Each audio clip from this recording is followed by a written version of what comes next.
Welcome to another episode of Healing Through Love.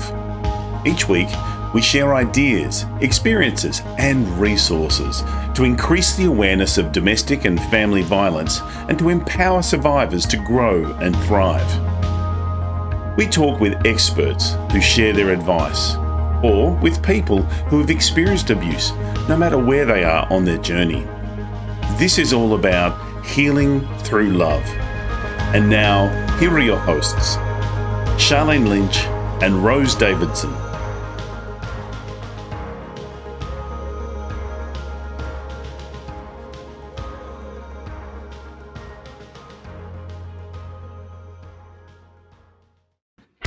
The Healing Through Love podcast with Charlene Lynch and Rose Davidson. Episode 80 is all about emboldening your spirit. Sara Roccisano shares her journey of adventure and awakening. For me, now I'm kind of testing a new idea about growth mindset. And I've read a lot of books, in particular Carol Dweck, which is the mindset book, which I actually have here now. Love it. It's an excellent book. And you can see here, I don't know, you probably can see closely, but there's a lot of underlined, you probably can't see it, but this is the book I read when I was 2.5 years in unemployment to get me out of the darkness that I was really in.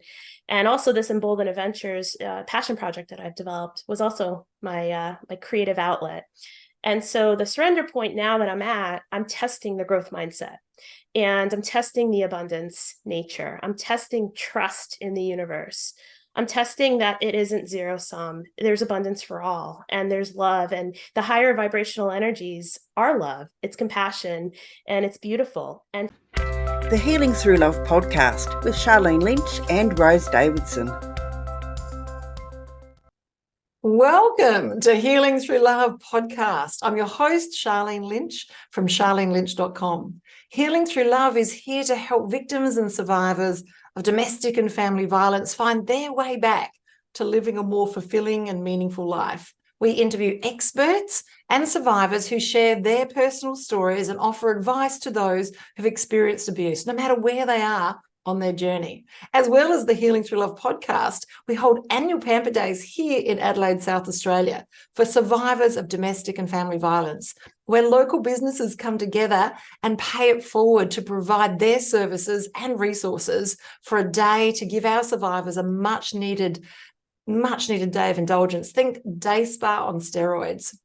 We are so proud that this year in May, we have gone global and are now holding 8 different Pamper Days around the world. We're guiding people through putting these together. It is very fulfilling.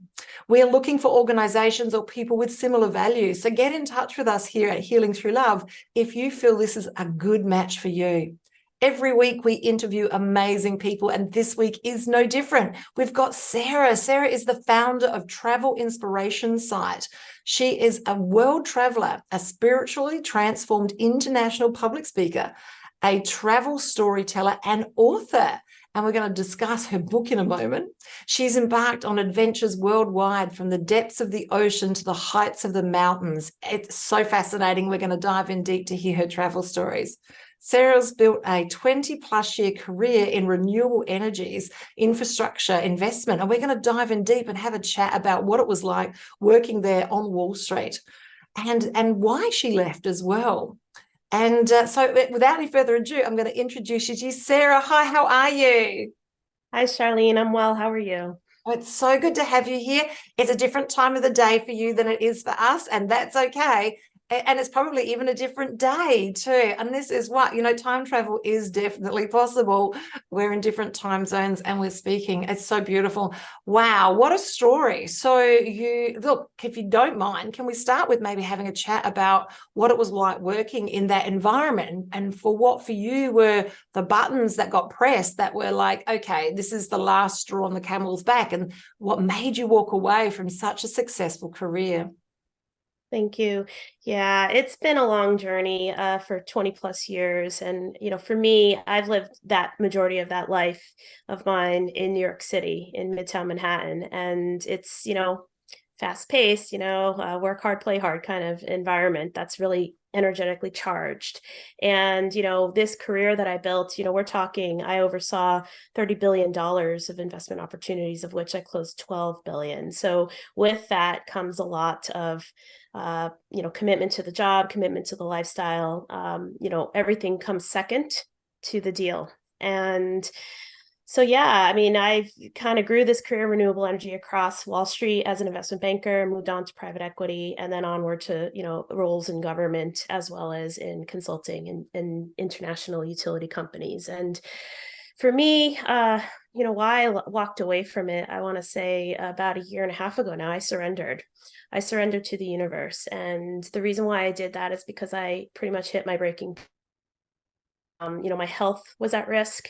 My mental health was at risk. And I also was just coming off the heels of coronavirus, being stuck in my 800 square foot apartment in Midtown Manhattan. So there was a lot of different kind of challenges that were all coming ahead at the same time in terms of, really kind of hitting a point where I needed a break. Mm-hmm. And for me, it's a lot of this kind of environment I just described also has a bit of a toxic work environment.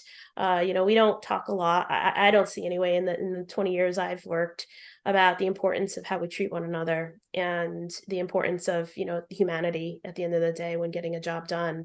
That comes secondary sometimes too. People are mean, people take things personally, people, kind of just are more concerned about getting, their bonus as opposed to, making sure that they keep their people and grow them from a leadership standpoint. So for me, the last straw seems pretty, simplistic, but it was just something where, the president of the company, was telling me I was getting demoted in front of everybody, on a conference call in mid-sentence as I was presenting. So that to me was the last straw. And once we hung up the phone, I had a breakdown in my apartment. And that's when I decided I'm going to change my life. Wow. So, this is relevant to our listeners, is the walking away. And when we're in a relationship where things are not amazing, but we still, and, that day wasn't the first day that you had this experience. Like, it had been happening, but it wasn't in a conscious level. And you were just pushing it down and just pushing through. And our listeners know what that is like. And so, like, from a human perspective, what is it do you think that we could do to recognize that there is a problem at home, at work, before we get to this point where, as you say, bless, I'm so sorry that you had that breakdown, or was it a breakthrough? What can we do to bring light onto that earlier in on the piece so that we can, save ourselves earlier? I think it's human connection at the end of the day, because when you're working 12, 15-hour days, on limited sleep, on a lot of stress, on, not really much appreciation under fluorescent lights, in an energetically charged city that's full of concrete, right? All those things tend to add up over time. It compounds. And, over time, when people kind of just walk like robots in some ways emotionally, or they're fired up, kind of very charged way, it's hard, right? It's hard because you do want to have a communal, cooperative, work environment. And most places, you can find examples, I'm sure. But in my lines of work, there's always someone on a chopping block. There's always kind of a short-term, kind of focus to get the numbers, to get the results, to get the bonus. And, the longer term vision always kind of takes us a back seat. And the longer term vision is how we come together. We collectively want to grow together. We want to grow the organization. We want to grow leadership skills. We want to, really groom the future leaders within the organization. But time in and again, I've lost my job 3 times in this story. And in those times, out of the job losses I've had, I've been out of work in one period of time for 2.5 years straight looking for a job. So there's also that component that, compounds, right? It's one job after another where you're seeing kind of a similar kind of storyline. But then it's also the aftermath, right? What happens when you need to find a job, and when you continue to get job rejections, or, you don't get the interview. And, here I am, a sole breadwinner by myself, holding down a very expensive apartment that, at times worked in my favor because I could handle the financial situation. But when you're out of work for 2.5 years and things just aren't working in your favor, that adds a compounding difficulty to the bigger story of trying to heal. So to really kind of touch upon your question, how to get ahead of it earlier, it's what feels right. When you're afraid to show up in the office, when you see people physically attacking each other in an office, I witnessed someone throwing coffee in someone's face. When people are screaming at you in the corner office, those things matter. And some people take it because they're afraid and they need a paycheck and they've kind of have a family to support or whatnot. And other people push back, but they may push back fire with fire. So it can be a difficult environment sometimes to work in. Also passive aggressive environments, so again, it comes down to, does this feel comfortable? Do I like showing up to work every morning? Am I dreading Monday morning? Am I mad that I, kind of canceled my dinner plans and canceled my weekend yet again? Am I exhausted? Right? Am I oversleeping? Am I losing weight or gaining weight? Do I have bags under my eyes? Like there's a lot of things that you can start assessing and having kind of a spiritual check and a physical check. And, does this feel right? Am I happy? Does it give me joy? And if the answer is no, then I think it's sometimes, time to start paying attention. Yeah, I hear you. It feels so much, the conversation, like it is as a survivor, walking on eggshells. We're locked into a situation, and to a great deal, it's about finances because we don't know how we're going to survive outside of the environment. So we've got that risk, and that fear holds us in that space. And then we've got, you never know what mood he's going to be in.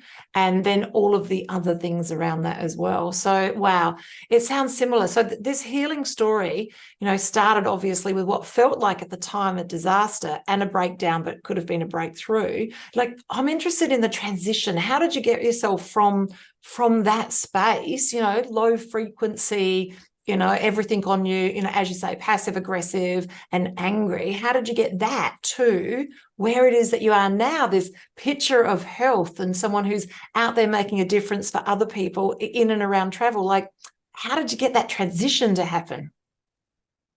So it was not like a snap of a finger in the case of my surrender. It's been ongoing. And for me, I love to travel. I've been bitten by the travel bug in the early 2000s. And it was aligned a lot of this opportunity to see the world. I've been to over 42 countries and some really cool experiences over time. My healing elixir, I didn't realize I was doing this, but to get away, to escape, to use my vacation that most Americans don't use, right? We only get 2 weeks off sometimes. I worked for a lot of international companies, so I had the flexibility and the opportunity to have a month off in certain instances. So I used all of that time. Most Americans don't. And for me, when I took advantage of that, subconsciously, I was healing. I was going on scuba diving adventures. I was getting on planes. I was looking out the window and seeing the sunrise over the clouds. I was meeting wonderful people around the world in Asia and Africa and Europe, South America. And you start to see that there's more that meets the eye. There's more than just that cubicle with the fluorescent lights that I described. There's more than New York to New York City. And so for me, like you talked about the elixirs and the healing and, the low frequency, a lot of that, gets raised up through the ocean, the electromagnetic, properties of being neutral, the minerals in the water and being neutrally buoyant and the kind of Zen feeling it gives you, and almost like it evokes your third eye. You have this like sixth sense around you when you're underwater. And also too, I mentioned in between the job losses, for me, my spiritual awakenings were happening. So I did a lot of work with energy healers, past life regression facilitators and the like. So this was building up as we went.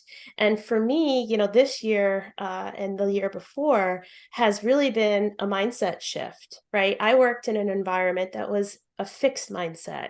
It was a negative mindset. It was a zero sum, a scarcity mindset, right? I win, you lose, right? I want to, come out on top in terms of a financial transaction or get the deal done, no matter what cost in some respects. I mean, I'm not suggesting there was illegal activity or anything, but that was the kind of hustle culture, like get it done no matter what. And so for me now, I'm kind of testing a new idea about growth mindset. And I've read a lot of books, in particular Carol's work, which is the mindset book, which I actually have here now. Love it. It's an excellent book. And you can see here, I don't know, you probably can see closely, but there's a lot of underlined, you probably can't see it, but this is the book I read when I was 2.5 years in unemployment to get me out of the darkness that I was really in. And also this Embolden Adventures passion project that I've developed was also my creative outlet.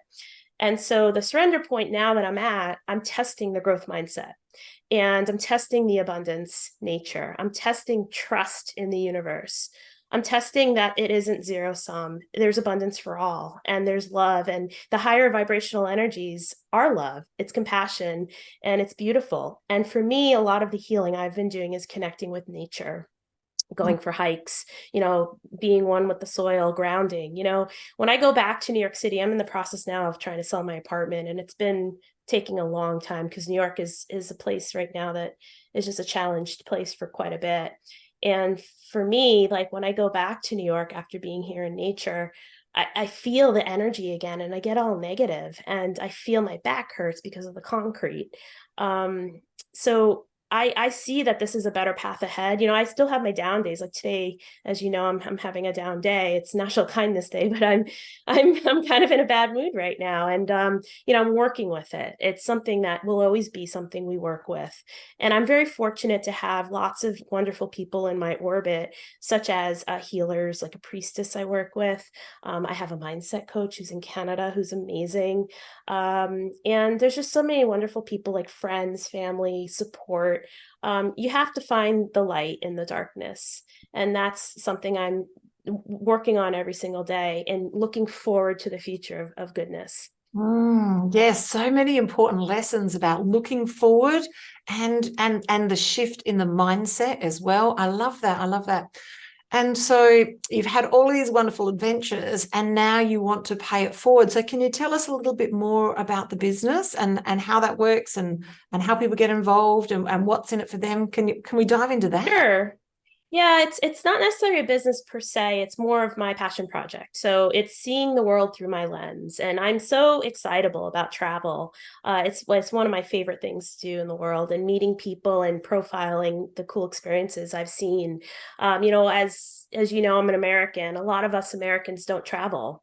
There's a statistic that says 40% of us even have passports. And of those that do, they only really go to Canada or Mexico or maybe the Caribbean. So when I go traveling, I'm in Australia, I'm in, Palau, I'm in Japan, I'm in all these incredible places that require a very long plane ride. And, that to me, I think is a beautiful gift to give others is look at these beautiful people I'm meeting. Look how, not scary it is to go out there beyond your comfort zone. In my case, I've come to learn that the world is a beautiful place, and the people most often are beautiful people from the heart. They're hospitable, they're compassionate, they're welcoming. They want to show you their home. This is my, environment. This is what I know. And, that's nice to see, because sometimes where I'm from, there's a lot of people that are like this, right? New York City is known for being very cold. It's a very lonely city, despite 9 million people living there. So for me to get on a plane to interact with humanity is a beautiful experience. And that's what I'd like to share. I try to do some videos on YouTube. I try to write, I try to showcase. And that's kind of my next adventure here is also I've become an international storyteller as well, and a public speaker. I love that. I'm curious to find out more about the books that are coming up. It is just fascinating, though, that your population of New York, like Australia as a whole, like we would probably, with a bit of a squeeze, fit in the New York space, which is just fascinating to think, because we're such a huge country and so sparsely populated. It's interesting. Australians love to travel. Like we will just travel just on the weekend even. So we're strange like that. We've always been that way, and we have favourite destinations. So it looks like at the moment in Australia, our favourite location to go for the lower budget is Bali, because it's so inexpensive to travel there, and it's so inexpensive just to eat and be there. Accommodations, you can get accommodation for $30 a night, which is ridiculous. Really, that's breakfast. So that's amazing. I love it. So dive in deep and tell us about this first book that's coming out, because I know that we've said that there's two, but can you talk us through a little bit about this first book?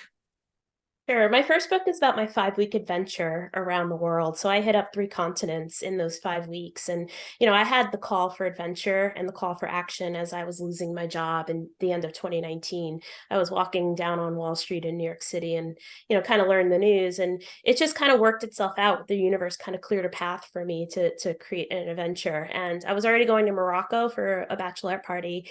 And then I worked it out where I joined a friend to go to the Amazon rainforest in Peru to work with the Shipibo shamans, and I partaked in 2 weeks of ayahuasca ceremonies that really kind of changed my life and changed my perspectives.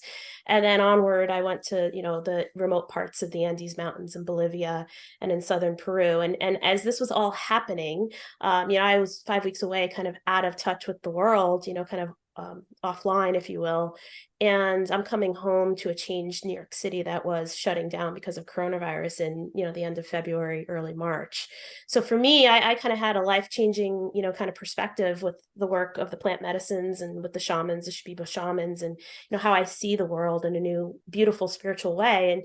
And these plant medicines are a healing modality for some. And for me, it healed me in some ways from traumas I didn't even know I had. And it was all related to work and the high pressure. And even 9/11, I saw, images of New York City, being with the terrorist attacks and the towers collapsing downtown. So, even those sort of kind of traumas started to, be addressed. They say it's about 20 years of therapy with one drink of the ayahuasca plant medicine with the Shipibo shamans. And so for me, coming home with kind of an awakening perspective to a world that was changing around me and shutting down, it's an interesting story about, how it's all interconnected and how really at the end of the day, it's about love and connection and heartfelt connection. So yeah, that's book number 1. And then book number 2, thank you, Heart, begins, the story in 2021 as like other kind of pressures around me are forcing me to surrender. And here I go on some more adventures with Native American medicine men out in North Dakota, with priestesses in Colorado, driving up the Pacific coast with the whale energy, going to El Capitan in Yosemite, working with the butterfly energy of metamorphic energy with, the women's circle I was in the woods with the redwoods. And then even, kissing wolves and going out west and down to Mexico with the shamans at Teotihuacan, who are the sons of Don Miguel Ruiz, who wrote the 4 Agreements. So these stories together show a story of me kind of where I am today about personal growth and really reinvention, but knowing that all the beautiful kind of work along the way and the scars I've kind of endured just from, the tough environment I've described in some ways, help prepare me to be the person I am to really kind of take on this new chapter. And it's been nothing but great. Like, I'm really happy. Like, I'm smiling. I'm just hopeful. I'm working with, people who see the world in different ways. And it's a new experiment for me, which I am really excited about, not looking backwards. I'm leaving New York. I'm selling my apartment. I'm moving forward, and it's a good thing. Excellent. So where are you going to be moving to, Sarah? I'm here in Connecticut for the time being, and which is, it's close state to New York. We're in the tri-state area, New York, New Jersey, Connecticut metro area. So I'm still close to New York City. I can get on a train and get there within 2 hours, not a problem. In fact, I got to go back this week to, fix my dishwasher in my apartment. But yeah, right now Connecticut works. It's beautiful. It's by the ocean. It has beautiful trees. It's just a really pretty place. I've considered Colorado, but that may happen down the line. We'll see. Oh, wow. Okay. So what's next for you in your healing journey? What's next for me? Well, I am at the view now of taking it day by day and living in the now. So there is no plan. I was a queen of planning. It had to be planned out. This is how we, diligence deals. This is the approach we do in business. This is upside, downside, base case scenarios. This is how it's going to work out, right? And now I kind of have to figure out, scrap all that and just kind of feel my way through things. So for me, what's next? I'm focusing on finishing up my manuscript, which I'm almost done. Very proud of what's coming out of me in terms of my writing. It's a healing modality, and I'm absolutely enjoying the process. So the book's going to be out in 2024 that you could see on my website how to get it. Most likely it's going to be on Amazon and elsewhere. And then there'll be the second book. And I have a few other creative projects up my sleeves that I can't necessarily talk about, but it is supporting the idea that when you create a void and you push out what's not working for you, it fills the void with good blessings. And so in things that you don't even realize and you can't even imagine, you may think it's this way, but it's going to show you this way, and this way is 10 times better. And so that's what this project's about, which I'm very excited about, and I hope to share it with everyone when it does come out. So let's dive into that, because I think that's really relevant for our listeners, is that we only know what we know because we are very shut off. That's how he likes to keep you, and limited access to other people. And, you're told this is how things are because it's coercive control. So similar to be locked into an employment or a job or a position where this is all that you don't know outside of that. So you're advocating that by saying no and opening a space and not actually asking the space to be filled, just holding a frequency of I am open, then, the universe will allow you to be filled with more opportunities. Is that what we're saying? 100%. So it's my favorite term called pronoia. Have you heard that term before? No, teach me. Okay, so pronoia is the opposite of paranoia. So when we think we're paranoid, it means the universe is working against us. It's out to get us. If we're pronoid, the universe is working in our favor. It's pro, not para. And so for me, that's the idea. It's having pronoia, knowing that the universe is there to help and support. And sometimes, you trip along the way in that path, but sometimes you have to look at that trip as working for you, not against you. It's opening doors. It's creating opportunities. It's making you stronger. It's helping you kind of be resilient and rise up and realize what's important at the end of the day. So for me, that's a beautiful thing. It's the Rumi quote, when you walk the path, the way appears. So you got to take it just day by day and let the path appear as you continue to walk, and just show up to life, show up for yourself, and continue to follow your heart and have that beautiful growth mindset. Yeah, it is about having that faith and that trust and just feeling safe enough to take that step and head in that direction. And yes, it is about just knowing that it's going to be okay. And if it's not, then that's part of getting towards being okay, and not making things worse than they are. Yeah, I love it. So fascinating. I can't wait to read both of your books. They sound amazing. And and now the link to the website where you can get access to everything is going to be in the show notes, and also in the show description, as well as some other beautiful information about Sara and her business. Sara, so just in closing, have you got some words of wisdom to share with our listeners today? Words of wisdom. The world is a good place. It can be. There is beauty in the world. There is light in the world, despite the darkness. There is darkness there, and there's challenge, and there is difficulty, 100%. But we are creatures that can rise above and can know that there is goodness for us. It's pronoia. It's about having that positive expectation. I love it. This has been such a lovely conversation. Thank you for bringing your healing, beautiful energy to us today and healing through love, and helping us, start with that open mind of what's possible, not having that level of expectation, but just knowing that everything's going to be okay and being filled to be able to move forward. I love it. You've been listening. Thank you. Oh, you're welcome. It's so lovely to chat. I feel better. I started this conversation in a bad mood, so I feel a lot better. I'm back to myself again. So thank you. Look at us. We're healing with love. I appreciate it. Thank you. Thank you for listening today, listeners. It's been a beautiful adventure, hasn't it been? And I know that you're as curious as I am about reading the books. If you're listening today and you want to pay it forward and make a difference for our survivors of family and domestic violence, and it doesn't matter where you are in the world, reach out, because we've got at least 9 locations, so 1 in Adelaide, South Australia, and then 8 others around the world that are looking for participants who want to pay it forward. So we're looking for practitioners who can hold the space to heal someone on the day. And we're also looking for organisers. And of course, as always, we're looking for sponsors. But if you would like to have your brand align with our brand, please reach out to Healing Through Love and have a conversation.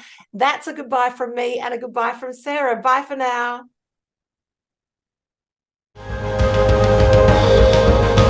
Thank you for joining us for this episode of Healing Through Love. You can get further resources, see the show notes, or simply reach out to us via our website at htlaustralia.org. Thanks so much for joining us, and we look forward to your company next time on the Healing Through Love podcast.